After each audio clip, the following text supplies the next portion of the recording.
नमस्कार। आप सभी का हार्दिक स्वागत है। मित्रों, इस वर्ष शारदीय नवरात्रोत्सव 22 सितंबर से शुरू हो रहा है। ये पवित्र त्योहार जगत जननी आदिशक्ति माता दुर्गा को समर्पित है। इन 9 दिनों में दुर्गा माँ के 9 स्वरूपों की भक्ति भाव से पूजा की जाती है और उनकी कृपा प्राप्त करने के लिए व्रत रखा जाता है। पहले दिन माँ शैलपुत्री की पूजा से इस अनुष्ठान का आरंभ होता है। माँ शैलपुत्री पर्वतराज हिमालय की पुत्री हैं और शक्ति व धैर्य की प्रतीक मानी जाती हैं। कहा जाता है कि अगर कोई महापापी मनुष्य भी श्रद्धा से ये नवरात्र व्रत करे तो उसके सारे पाप दूर हो जाते हैं। इसमें रत्ती भर भी संदेह नहीं। देवी भागवत पुराण में नवरात्र व्रत का महात्म्य बताने वाली ऐसी ही एक अद्भुत कथा वर्णित है। जब भी कोई मन लगाकर ये कथा सुनता है तब उसके करोड़ों पाप नष्ट हो जाते हैं। देवी की कृपा से उसे धन धान्य पुत्र पौत्र और हर प्रकार की सुख समृद्धि प्राप्त होती है। इसलिए हर सुज्ञ व्यक्ति को इस व्रत कथा का श्रवण अवश्य करना चाहिए।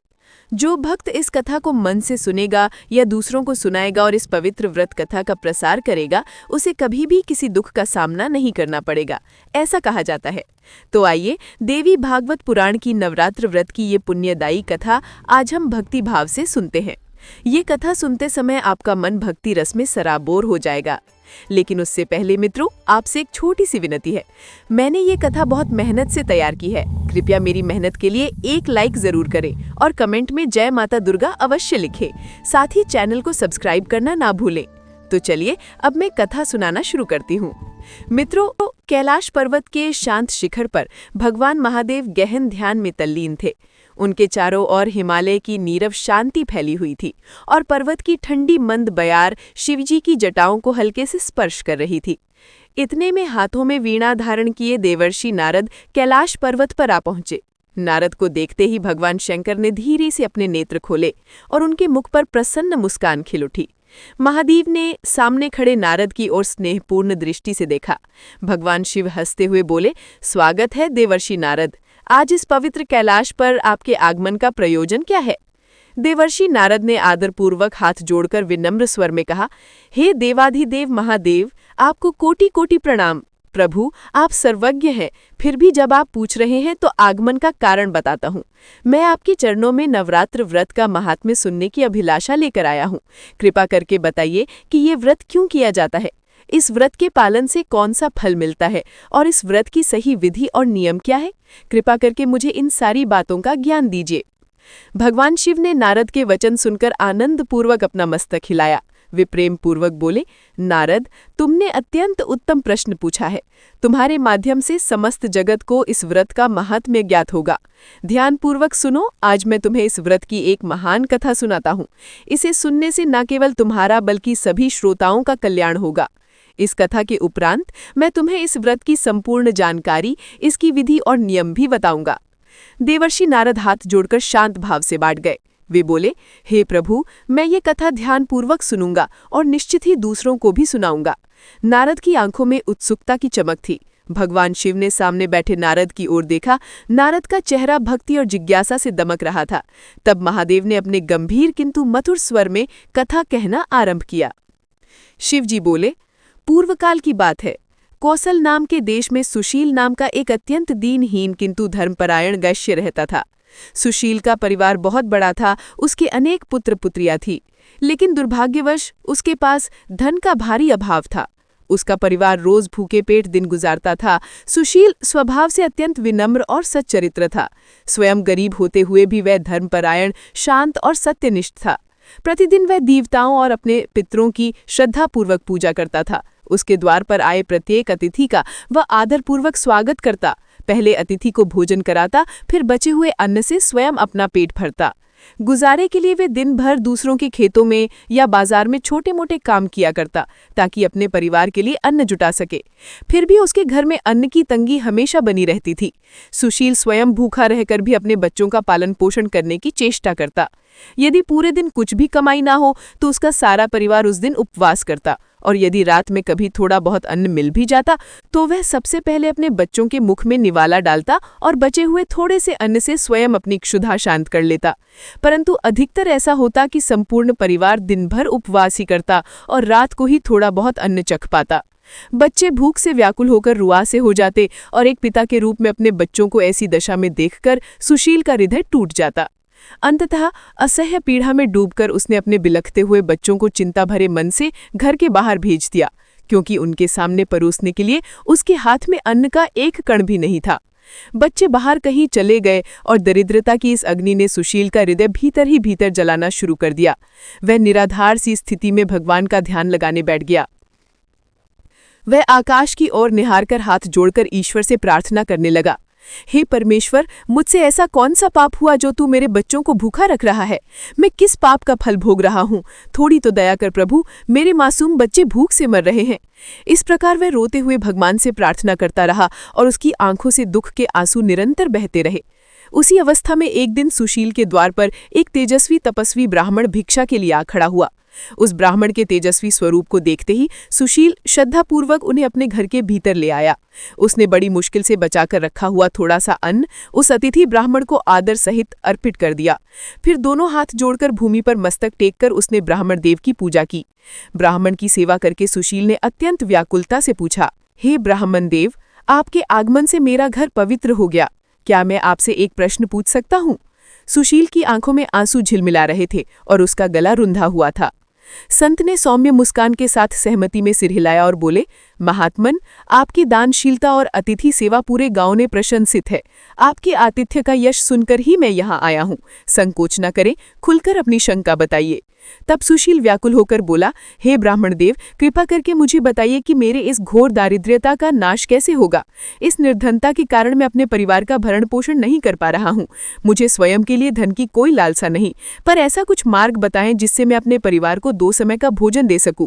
मेरे बच्चे भूख के मारे बिलख बिलख कर रो रहे हैं और मेरे घर में अन्न का एक दाना भी बाकी नहीं जिससे मैं उनकी भूख शांत कर सकूं। उनकी पीड़ा मुझसे देखी नहीं जाती। आज मैंने विवश होकर अपने रोते हुए बच्चों को घर से बाहर भेज दिया। वह कहाँ गए भगवान जाने।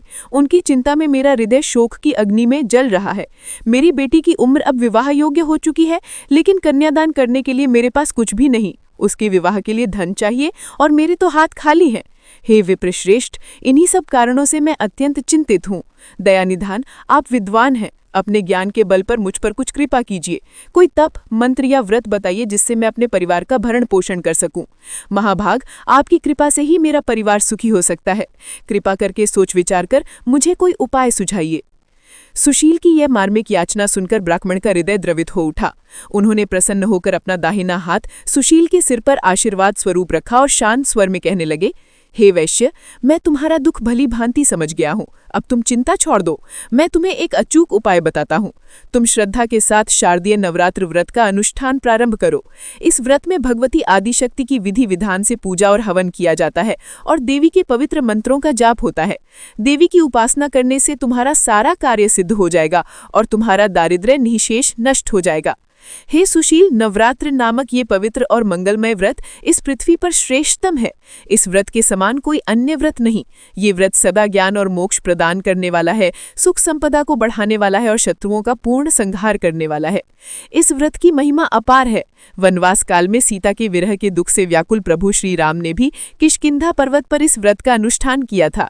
इस व्रत के प्रभाव से ही उन्होंने महासागर पर भव्य सेतु का निर्माण किया और रावण और उसके पुत्रों का संहार करके सीता जी को मुक्त कराने में विजय प्राप्त की थी। तुम्हारे जीवन में भी ये व्रत चमत्कार दिखाएगा। इसलिए कल से ही तुम इस नवरात्र व्रत को आरंभ कर दो। 9 दिनों तक उपवास रखो, देवी की पूजा और हवन करो, देवी मंत्रों का जाप करो। इन सब का श्रद्धापूर्वक पालन करो, फिर देखना तुम्हारा सारा दुर्भाग्य मिट जाएगा। इन 9 दिनों में माँ दुर्गा के 9 स्वरूपों की पूजा की जाती है। प्रथम दिन माँ शैलपुत्री, दूसरे दिन माँ ब्रह्मचारिणी, तीसरे दिन माँ चंद्रघंटा, चौथे दिन माँ कूष्मांडा, 5वें दिन माँ स्कंदमाता, 6ठे दिन माँ कात्यायनी, 7वें दिन माँ कालरात्रि, 8वें दिन माँ महागौरी और 9वें दिन माँ सिद्धिदात्री। इस प्रकार प्रतिपदा से नवमी तक प्रतिदिन भगवती के एक एक रूप की आराधना की जाती है। ये व्रत सिद्धि प्रदान करने वाला है, इसमें तन मन से लग जाओ। ब्राह्मण के मुख से ये वचन सुनकर सुशील को आशा की नई किरण दिखाई दी। सुशील ने उस ब्राह्मण को अपना गुरु मान लिया। भाव विभोर होकर उसने ब्राह्मण के चरणों में अपना मस्तक रखकर वंदना की। ब्राह्मण ने प्रसन्न होकर सुशील को देवी का एक शक्तिशाली मंत्र देकर उसकी दीक्षा की। सुशील के चेहरे पर विश्वास की हल्की सी मुस्कान फैल गई। उसके जीवन को मानो एक नई दिशा मिल गई थी। उस दिन के बाद से सुशील ने प्रचंड भक्तिभाव से नवरात्र व्रत आरंभ किया। पहले ही नवरात्र में घट स्थापना के दिन मां शैलपुत्री की पूजा के साथ उसने अपने व्रत की शुरुआत की और फिर प्रतिदिन देवी के एक एक अलग स्वरूप को स्मरण करते हुए पूरे 9 दिन उपवास रखे। हर साल शारदीय नवरात्र में भी वह इसी प्रकार व्रत रखता, देवी की मनोभाव से पूजा करता, हवन करता और गुरु से प्राप्त मंत्र का निरंतर जाप करता। उसका सारा ध्यान और प्रयास मां दुर्गा की कृपा पाने में ही लगा रहता था। भले ही उसके पास पूजा की सामग्री अत्यल्प थी, फिर भी वह जो भी उपलब्ध होता उससे मां की पूजा पूरी श्रद्धा से करता था। वह मिट्टी के एक छोटे से दीपक में प्रतिदिन मां के सम्मुख प्रकाश जलाता, आसपास उगे जंगली फूल चुनकर लाता और उन्हीं को मां को अर्पित करता तथा थोड़े से गुड़ और फल जो भी जुटा पाता उसे प्रसाद के रूप में मां को चढ़ाता। उसके मन में बस एक ही लगन थी कि किसी भी तरह मां दुर्गा को प्रसन्न करना है। सुशील के परिवारजन भी उसकी इस साधना में सहभागी बने। दिन ब दिन उसकी भक्ति और भी दृढ़ होती गई। एक वर्ष बीता, दूसरा वर्ष बीता। इस प्रकार सुशील ने लगातार 9 वर्षों तक हर शारदीय नवरात्र में मैं इस व्रत को पूर्ण निष्ठा से निभाया। इस अवधि में उसने अनेक कष्ट, त्याग और संयम सहे, पर उसके मन में दुर्गा माँ के प्रति अपार श्रद्धा थी। दुर्गा माता पर उसका विश्वास अटूट था। 9वें वर्ष के अंत में आश्विन शुक्ल अष्टमी की मध्यरात्रि को सुशील एकांत में देवी की आराधना कर रहा था। उपवास के कारण भले ही उसका चेहरा कुछ कृश हो गया था, लेकिन उसकी आंखों में अपार भक्ति का तेज झलक रहा था। वो देवी के मंत्र का जप कर ही रहा था कि अचानक उसके सामने एक दैवी प्रकाश का पुंज प्रकट हुआ। सुशील ने आंखें खोलीं तो स्वयं आदिशक्ति महेश्वरी माँ दुर्गा उनके समक्ष प्रकट थीं।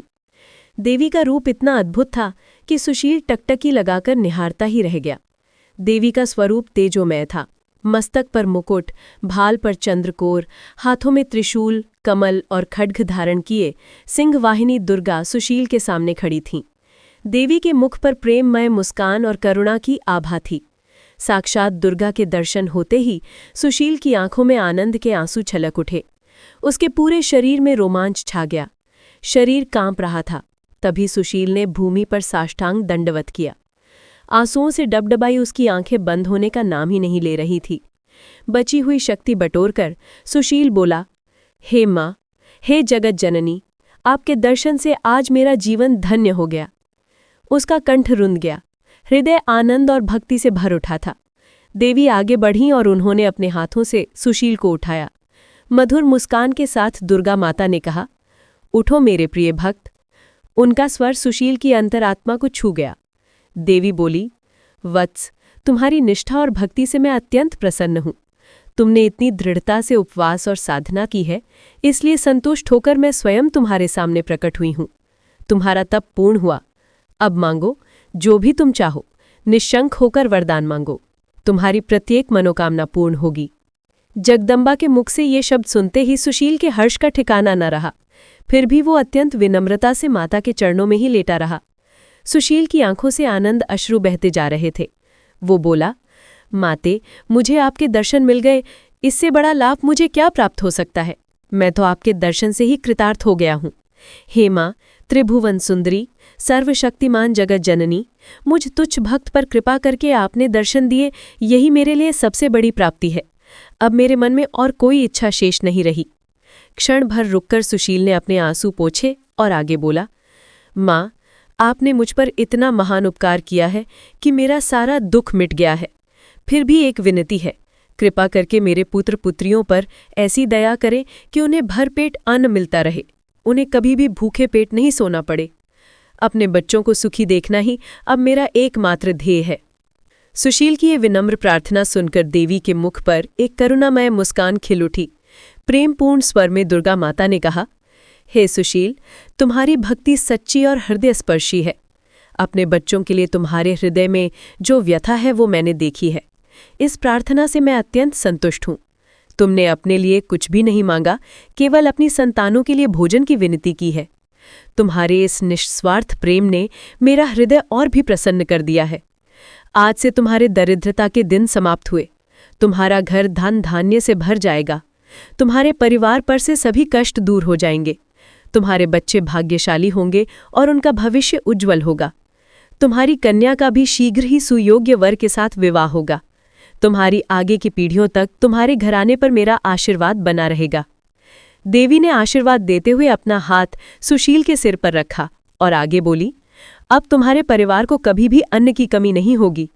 इतना ही नहीं, तुम दूसरे जरूरतमंदों की सहायता भी कर सकोगे।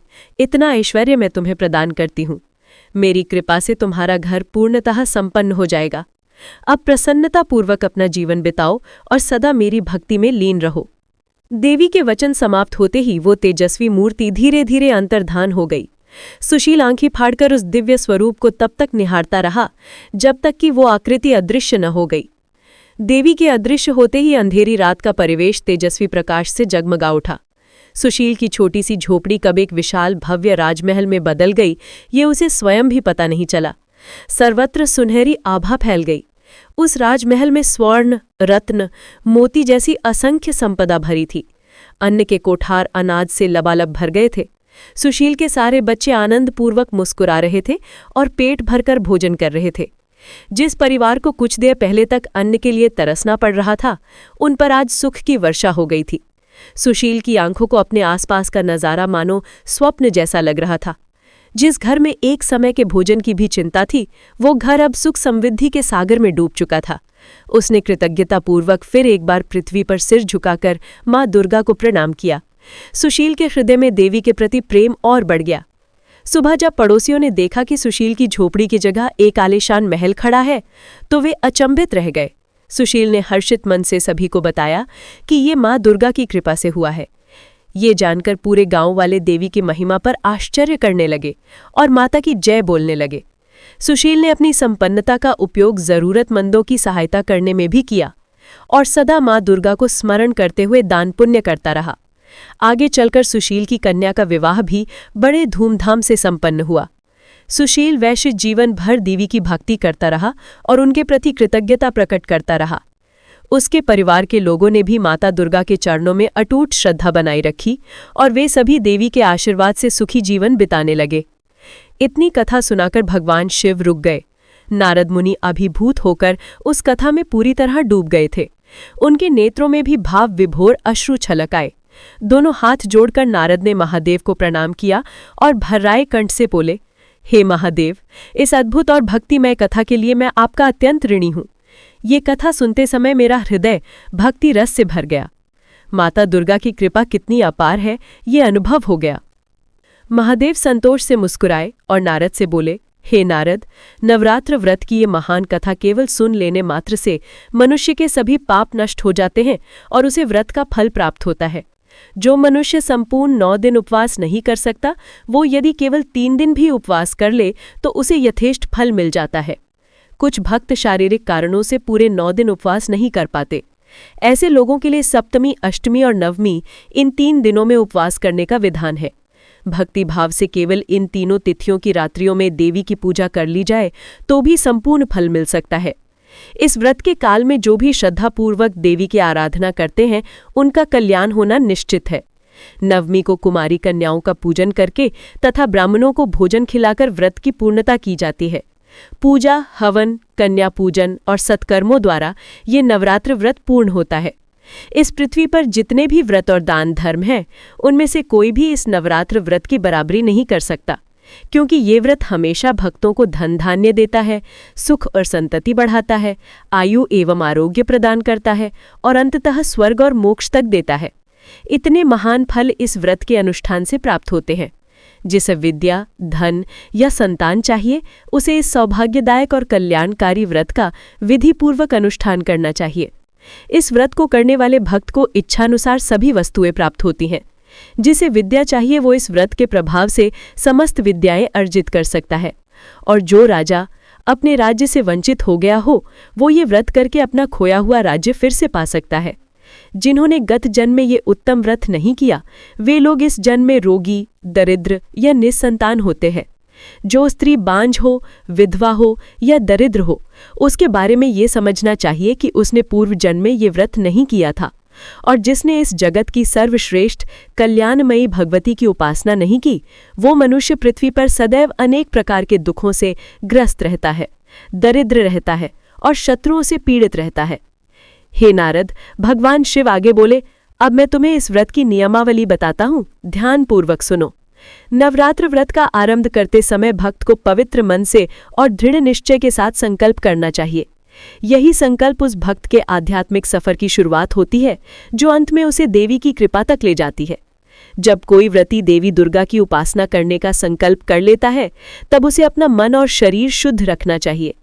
बाहरी शुचिता यानी शरीर की स्वच्छता जरूरी ही है, लेकिन मन की आंतरिक पवित्रता भी उतनी ही आवश्यक है।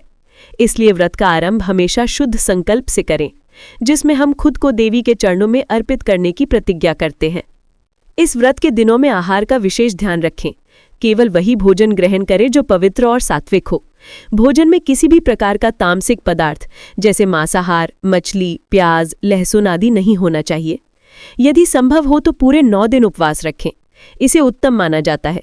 लेकिन अगर सेहत की वजह से पूर्ण उपवास करना संभव ना हो तो फलाहार पर रहें या दिन में केवल एक बार हल्का सात्विक भोजन करें।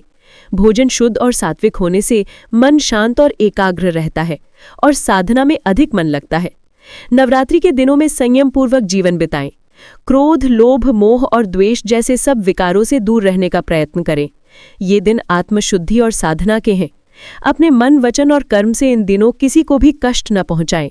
याद रखें, ये व्रत केवल शरीर को कष्ट देने के लिए नहीं, बल्कि आत्मा को शुद्ध करने के लिए है। जितना आप अपना मन और हृदय पवित्र रखेंगे, उतनी ही माँ दुर्गा की कृपा दृष्टि आप पर बरसेगी। देवी दुर्गा की उपासना करते समय पूजा को सिर्फ फूल, धूप और दीप तक सीमित ना रखें।